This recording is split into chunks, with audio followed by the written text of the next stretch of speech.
Welcome back to a year of Final Fantasy, and wait, do you hear that? Oh, that means that it's another random battle, the series where we pick a few iconic Final Fantasy enemies and talk about them. Today we have two that are synonymous with the franchise, but hey, aren't they all? That's the point of the series.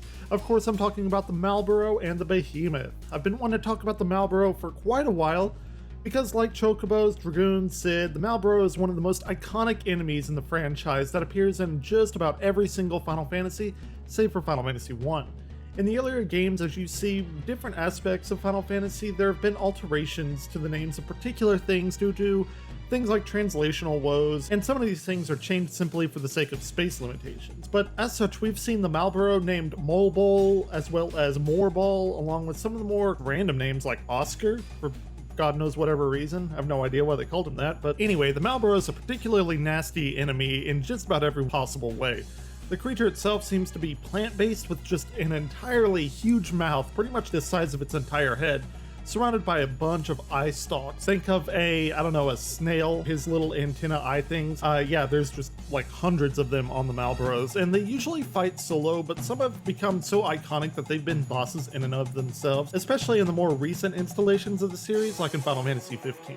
So other than looking like the stuff of nightmares, what do they actually do? Well, what doesn't it do would be a pretty much better question. The Malboro is the king of bad status effects and has a signature move called Bad Breath. If hit with this, in most games, Bad Breath inflicts just about every possible negative side effect that you can think of, apart from immediate death itself. If you run into one of these guys unprepared, there's a good chance that the confusion paired with the berserk and poisons are going to finish your team off in no time flat. That being said, they are encountered pretty much later in the game, so you should be able to get the items to prepare for them. But if you do have that, you can get some pretty good valuable items from them, and of course a ton of XP, being a late game monster, usually. Simply put, they're the most annoying creatures in the entire franchise, in my opinion. Funny enough, their naming has some weird backstory to it. The first part of it's pretty easy to figure out. More than likely it was simply a Latin translation of mal, meaning bad or ill. And the really interesting part is the Boro, though. Contrary to what literally every single Final Fantasy site says about Malboros, the Boros in it does not mean breath in Latin. Like, at all. I have no clue why every single site put this, but it seems like somebody probably just put it out there and people just started repeating it without actually looking into it. So after doing some of the deep digging, the Boro part has really no discernible meaning. If I had to take an educated guess though, I'd bet that they stole it from the last part of the Marlboro cigarettes, which I'd bet money is where it came from. I mean, cigarettes obviously also give you bad breath, and it's just Mal and Marl sound incredibly similar, so I think they're really just taking a jab at cigarettes themselves. That's my idea about it. It seems fairly straightforward, and if I'm wrong, please tell me, but I could not find any place where the etymology of the word Boro comes from. Just keep that in mind, it does not mean breath in any way, shape, or form in any language that I've found. The closest it comes to is Boreas, which is the north wind, but, you know, hey, take it for what that is. So that's the Malboro. Do you agree with me that it's one of the most annoying enemies in the franchise? Probably? Maybe? Anyway, let's move on to the next big one, and that's, I guess, pun intended, because that's the Behemoth. So the Behemoth, we start to delve a little bit into biblical mythology, which huge beasts are mentioned as Behemoth.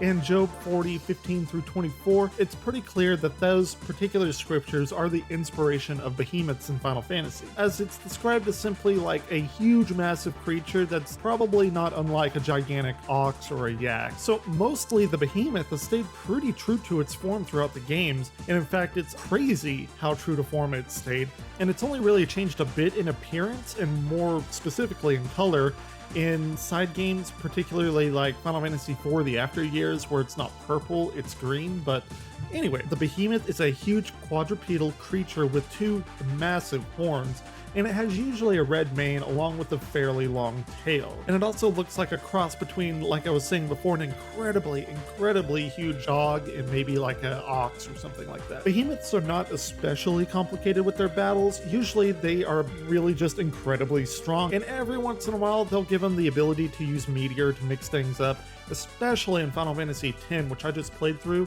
where they use Meteor as their last-ditch effort, hoping to wipe you out. And interestingly enough, the Behemoth is seen in, like I said, every iteration of the main games, with a little bit of a caveat that the art from Final Fantasy I depicts a Behemoth clearly, but the actual creature does not appear in the game at all whatsoever, and that really surprised me, but yeah, I guess they don't. So all of that being said about the behemoths, they're pretty easy to deal with, but let's be clear, they deserve their place within the Monster Hall of Fame alongside the gracious Cactar and the sneaky Tonberry, and of course the most annoying Malboros. Well, that's it for this episode, guys. Hope you enjoyed it, maybe learned a little bit. If you did enjoy it, please consider sharing this around. We're still a super tiny channel and we can only grow with your support. I do as much as I possibly can. I pour all my being into these videos and hopefully it shows, but really the growth is up to you.